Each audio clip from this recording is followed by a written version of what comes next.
Hello everyone, welcome back to Speaking Spurs with me, Kieran, talking all things Tottenham. And I'm so glad to be back talking about positive news.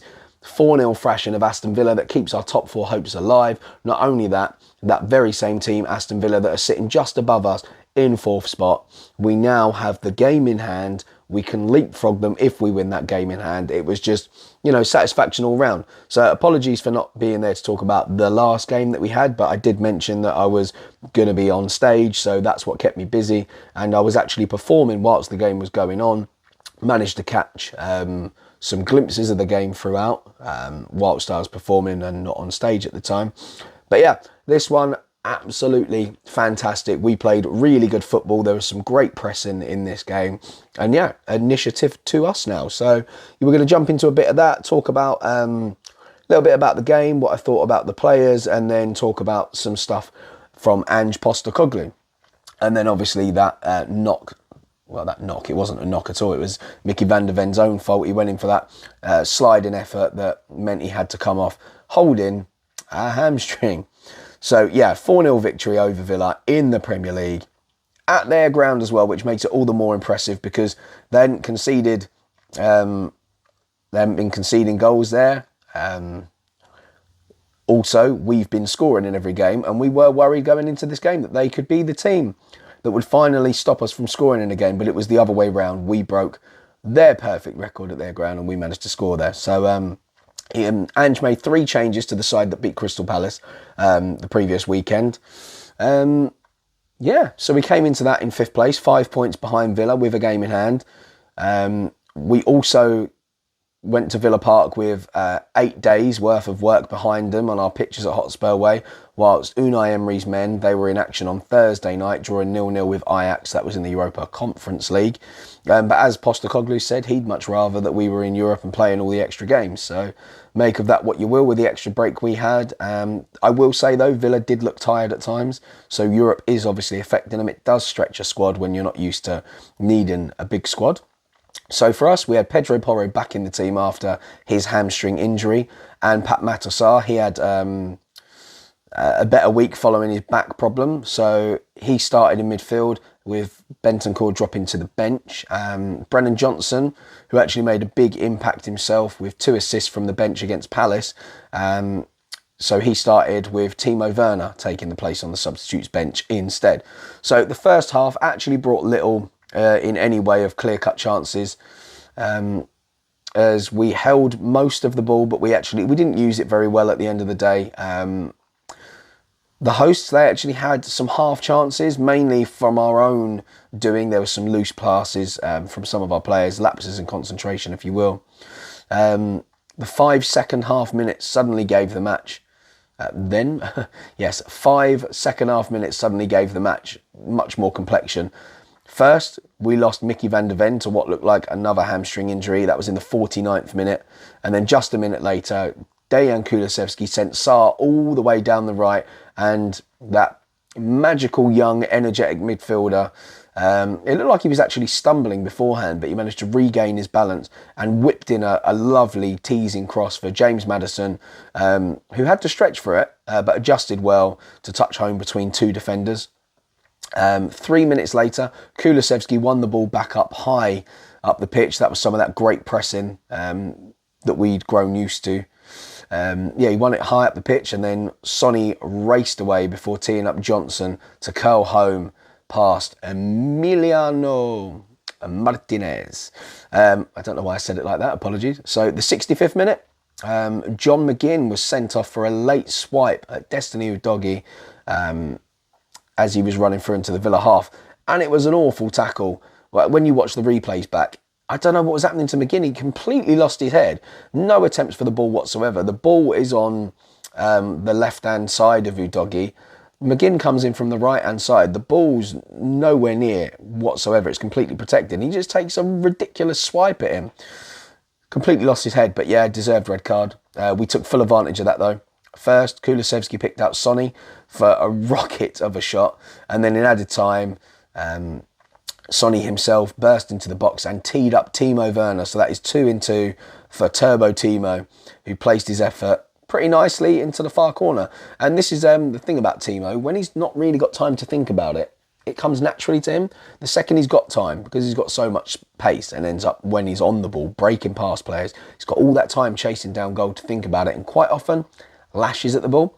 But this time he had no real time at all. The ball came across him and he just placed it nicely. So let's talk about the players themselves. Vicario in goal made a couple of pretty brave saves when he was called upon. One of them that actually led to a boot to the back of his own head, but he didn't really have too much else to do. You might have seen after the game, Højbjerg put up a picture on his social media of him, can't remember who was the other one, it might have been Porro, and then Vicario has got like a pack of ice on his head. So all in good jest, nothing serious there. Pedro Porro making his return. Important block in the first half on a Tielemans shot, and that was after a Yves Bissouma error. He's had a few of those. Then he chased back really well to cut out a Watkins pass in the box, although the offside flag did go up anyway. And also, I don't really get why Watkins passed the ball. He should have shot anyway. Very impressive return to the team. Plenty of strong defending, which we know was his weakness when he first came to Spurs. But yeah, all in all, good return. Romero, it's weird because the partnership of him and Van de Ven is probably the best in the Premier League. But in turn, we've actually seen Romero's quality drop off a bit. And I don't know if that's because he knows Van de Ven is behind him, so he probably doesn't have to go in as hard all the time. But yeah, he was beaten to an early bouncing ball by Ollie Watkins, completely bailed out by Dutch centre partner Van de Ven. Had a couple more times in the first half, but he was much better in the second half. And that's been a feature of Romero recently. He started off a bit shaky and improved as the game's gone on. But all in all, clean sheet. Mickey Van de Ven, his partner, guy's amazing. Made a terrific early challenge to stop Watkins as he raced into the Spurs box in the first 5 minutes. And Watkins felt the pain of that one as well. Made a couple of similar contributions, just 4 minutes into the second half. Yeah, and that ended up being the end of his half, really. He done that and he wasn't the same. And about a minute later, he went down and was off. And also, that attack was later flagged offside as well, which is a bit annoying. But yeah, Van de Ven, great player, great commitment. His pace is a true asset to the game. Hopefully he won't be out too long. I don't know if reports coming out today are just speculation and people trying to wind us up saying like 2 to 3 months. But, you know, from what we initially heard, doesn't seem too serious. It was more just a light strain. So we'll see. But nothing official has come out yet. Destiny Udogie got up and down that left really well. Was on the receiving end of that kick from McGinn that we said that saw him sent off. And, you know, they struggled with him. They really struggled with Udogie. It was one of his better games. As we know, he's still young. He has hit and miss games. This one was definitely a hit.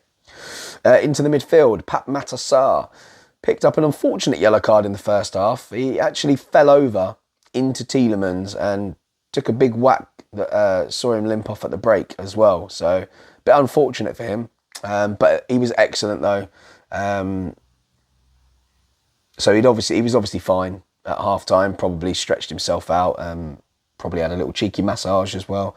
But yeah, excellent after the interval. It was his drive and pinpoint cross that served up Maddison's opener. He was taken off after Villa went down to 10 men with his back problem, and that yellow card was obviously in the back of Postecoglou's mind. Sensible decision as well. Give the guy a break. We are very much in control at this point. Midfield partner Yves Bissouma continues to be a bit hit and miss. It's part of the risky way that we play under Postecoglou. He wants us to try and keep the ball moving and take risks with passes. Bissouma takes a bit too many risks though, because he does them on the edge of our box. Played an awful pass straight at Watkins. And then obviously Porro bailed him out there.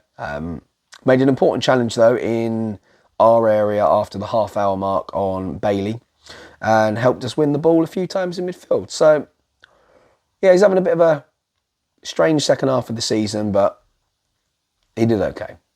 James Maddison, starting to get back somewhere where we need him to be. His influence in the game grew as it went on. He deserved his goal when he raced into the box at the right moment to touch home from Sarr's cross. So yeah, his fitness levels are growing. You can see that he's getting better and better every game. So I don't think it'll be too long before we see something similar to his start to the season. Kulusevski Poor first half from him. It's a strange one because he's obviously been brought into football with the mentality to keep beating his man. Now, we're playing in a team where Postecoglou wants the players to keep moving the ball. Pass the other team to death, keep the energy up. So, Kulusevski, it's an adaptation for him. But, much better after the break. First, he sent Sarr away in the build-up to the first goal. He then won possession back for the second before setting up Son directly for the third. So, two completely different halves of football from him. But obviously the latter, the more important, because we went on to win the game. Sonny, through the middle, sprinting around constantly up front. Grabbed an assist with his ball to Johnson for our second goal. He then rocketed home a shot of his own and then teed up Werner for the late Spurs fourth. So from him, really good performance, led like a true captain. And I've been critical several times that I find Sonny just goes missing in games at times. Didn't in this one, just carried on working hard. I will say, when he's playing through the middle, I know we did win the game 4-0, but the annoyance for me is it takes a while for us to adjust to his lack of aerial presence, I will say. In the first half, I was quite frustrated at some of the crosses that were going in, thinking he's not going to get anywhere near it. There's no point in putting it in the air. We need those dangerous low crosses. And when those came, we benefited. Whereas with Richarlison, he's obviously a bit taller, a bit stronger, better in the air. So we are missing Richarlison's presence, but, Sonny made up for it in other ways. Brennan Johnson, bright from the start of the match. Took his chance, really, being back in the side. Gave Villa loads and loads of problems with his pressing, his dribbling, lots of runs. So he's showing now he's not just our little super sub. He can make a difference from the start. And what a lovely curling finish on the slide to double our lead. Well done, that man. Then on to the subs. We finally saw Radu Dragusin get some decent minutes, and unfortunately it came because of Van de Ven's injury, but his transition was pretty darn good considering he's not really played much football for us. He came in, obviously Van de Ven's got more pace than him, but I was quite impressed with him. He was very composed as well in what is a tough game. Villa are not an easy team, and I know they set up differently to how they normally set up in this game. They went with the 5 at the back, and I think that Unai Emery's thinking behind that was that there's enough pace of the 2 guys up front, Watkins and Bailey, to do some damage, but the calm partnership of including Dragusin now, they didn't really get a sniff. Rodrigo Bentancur was introduced, helped us keep the ball away from the disadvantaged number, Villa. And Bentancur, he had some nice moments. I can't wait for him to get back to where he was. I know I keep saying this, and there's been people critical of him, but I do think in the back of his mind, he had 2 nasty injuries in quick succession, so I get it. Pierre-Emile Højbjerg, when he came on, he made a few runs through the middle in a very short but positive cameo. If you get a chance, if you haven't actually seen the game, go back and just have a look at Højbjerg's little mad run through, and he played a good pass in the end that it came to nothing as it got further down, but it was just like a couple of little moments of brilliance, and very, very different. And I will say about Højbjerg, despite the fact that he's not been having a lot of game time this season compared to others for Spurs, he's remained positive, very much an influential part of the group still. You can see it on social media, he's constantly putting things up. So I like the fact that he's got on with it. He's a true professional. Then Timo Werner, 2 goals in 2 games for him as he placed one well into the far corner. So I'm actually pleased for Timo because he obviously got a lot of stick at Chelsea for his ability to run with the ball and not do much else with it. He's obviously good at pressing because of his sprinting speed, but I hope that this is the start of good things to come. I mean, I don't know what's going to happen with him come the end of the season. We know he's on loan. We've got the option to buy of 17 million euros or whatever that works to in pounds. But I suppose a lot depends on Manor Solomon when he comes back. I don't really know if we're going to see him at all this season. Obviously, we got him for free, so there is a chance that we could sell Solomon, make some money and then have Timo, or we could let Timo go back and Solomon does the job. I'm unsure of the future of Brian Hill as well. He doesn't seem to be trusted by Postecoglou, or for that fact, any of the managers that we've had. So, yeah, the left wing is an interesting one. Are we going to go into the market for maybe somebody else at the end of the season if we don't go for Timo, who is, I think, 28 now? So, yeah, all in all, pretty positive. So let's talk about what Postecoglou had to say on the game. He was asked if he was pleased in the way the players reacted to the setback of Mickey van de Ven's injury with 2 quick goals. He said, look, I don't think that was the key. He said the whole game I was really pleased with the way that we handled the whole day. Obviously, we knew it was a significant game coming here. Tough venue, good opponent. I just thought, obviously, the atmosphere here, they get behind their team. I thought with all that, the context of all that, the first half, we did really well. Which I suppose we did in a sense, but we just didn't really use the ball well enough in the final third. He said just to make them work hard more than anything else. He said they had to try to contain us and the threats they had were snuffed out, which is pretty true. I had a sense towards the back end of the first half they were beginning to tire a little bit, which they did, and I suppose some of that is down to their European adventure that they're on.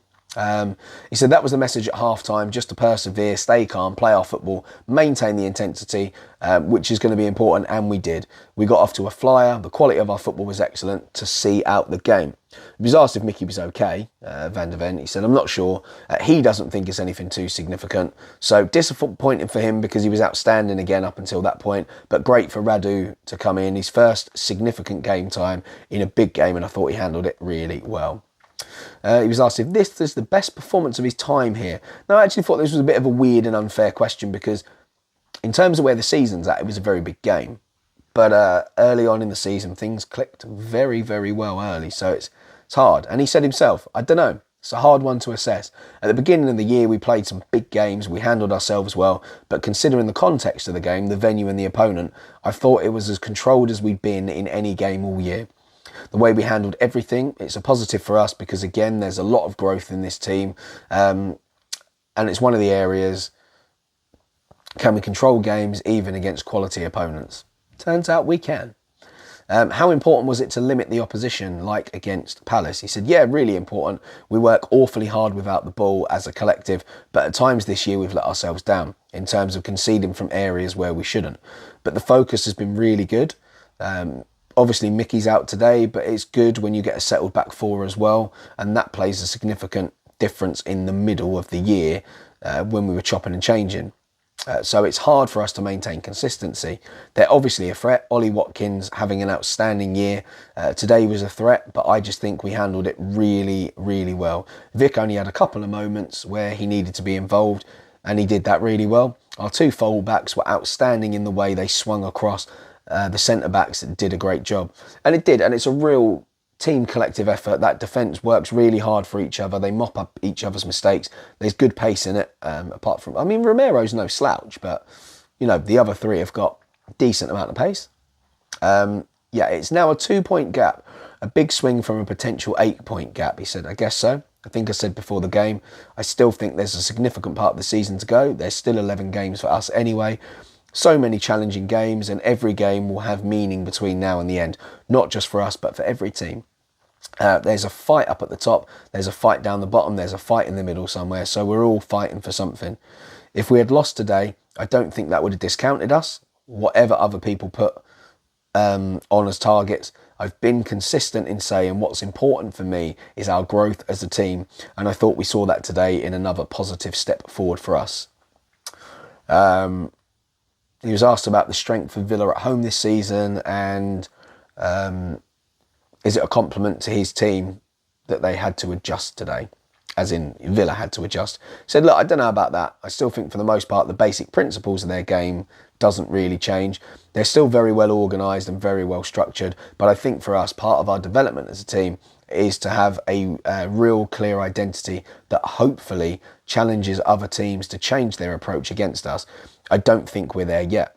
There's not enough evidence that we're that compelling as a team yet for teams to adjust against us. But with these big games, it's really important for us to show that irrespective of the circumstances, this is how we're going to play, and it's up to the opposition to try and stop us.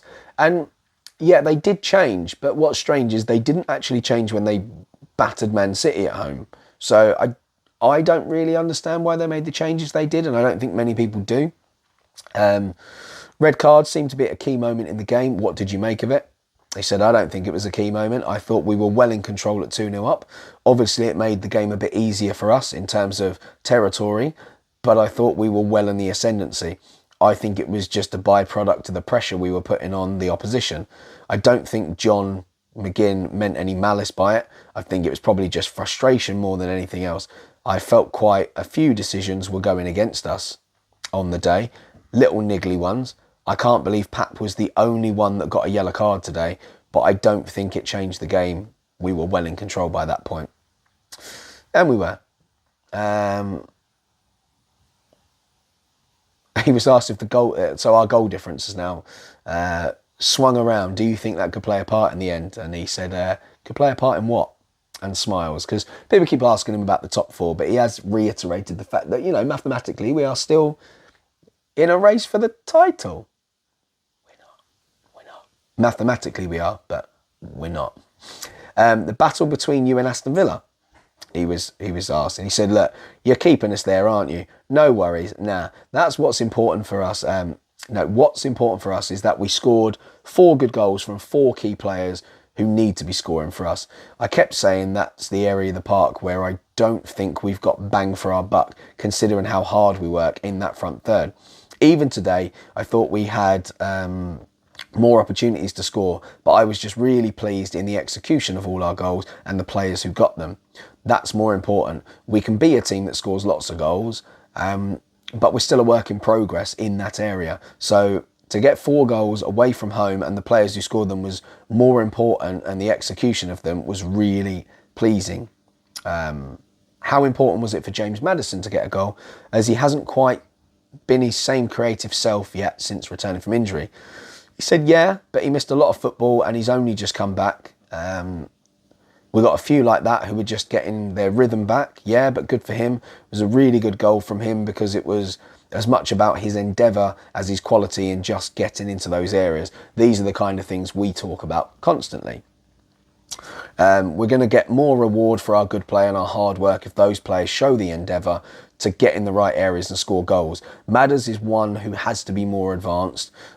We know he has the quality to score from just about anywhere. It was a really good goal. He attacked the area where we need players to attack. It was a great ball from Pap too. I'm really pleased with our goals. It's the stuff we work on, and it's great for those individuals today, and they all contributed something.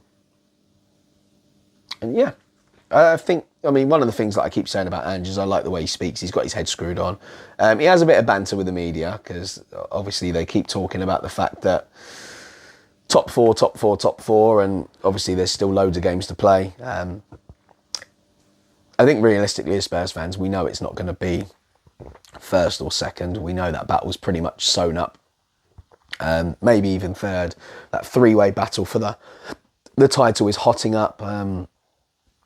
And I was actually, when I was watching the Liverpool-Man City game, I was so hoping that Liverpool were just going to score a last-minute winner. Like, they were putting on the pressure. Both teams could have actually won it in the end, but I was just praying just to keep that pressure on Arsenal. I can't stand them being top of the league, and Man City have won enough trophies now. Jurgen Klopp's last season at Liverpool, so it'd be quite fitting for him to win something. But in terms of us, like the process and the progress has been great. Like, we've had a very, very disrupted season, lots of injuries. The niggles are obviously still continuing with key players, Van der Ven, Pat Matsar. We've had our suspensions, Yves Bissouma, Christian Romero. We had the game at Chelsea where, we continue to attack with barely any men left on the pitch. But yeah, international duties, because we've had a very, very disruptive season. And considering it's his first one, not only just with us, but in the Premier League as well. The sky's the limit, really, and I think we will strengthen again in the summer. We have to. And I think players will be excited at the prospect of, players are always excited to come to the Premier League, but I think the prospect of playing under a manager like Postecoglou, with the system he's got, the way he plays, it is football. It's not boring. It's good football that people want to play. So it gets players excited, and You know, I really, really can't wait to see the way this team develops next season. And it is normally, if you look at Ange's career, the second season where things really start to kick on. So to think of how good we've been with a disrupted team, imagine where we'd be right now if we'd not have had the injuries, the players on international duty, the suspensions, because it really clicked. And I do believe they'd have continued to click. The disruptions have held things back, but at the same time, it has benefited us in a way, because at the beginning of the season, he was very reliant on almost the same 11 players with maybe a couple of rotations. So it did force other players to get more game time playing in his system. So I think that in itself is going to benefit us with the running of the season. But yeah, I'm really pleased. If none of us thought this was going to happen, we didn't think that we'd, in our first season, be as exciting and great as we have been under Ange. It's been great, and I know we all started moaning when the injuries and suspensions started coming and our form dipped a little bit, but you know, you've got to manage your expectations. Those players that were coming in hadn't really had much game time under him whatsoever. They'd only been training or coming as substitutes. So all in all, we're okay, and we've got that game in hand as well now. So hopefully we can take the initiative. A top 4 finish would be fantastic, I think, in terms of bringing in players in the summer. Sonny potentially signing a new contract. These are all good things. But I mean, even if we get Europa League, it's not the end of the world. Back in European football, which gives Ange those extra games that he's talking about, which means the players that don't play as often, they're going to have to play their part a little bit more, because the squad needs to be used when you've got more games. And the best way to understand a system is to keep playing it competitively, to get to know each other on the pitch, playing under real pressure. So, yeah, excited. So that's all I have to say today. Thanks for sticking around. I do hope you enjoyed that one. I have been Kieran from Speaking Spurs. Do not forget to like, subscribe and comment. And until next time, come on you Spurs.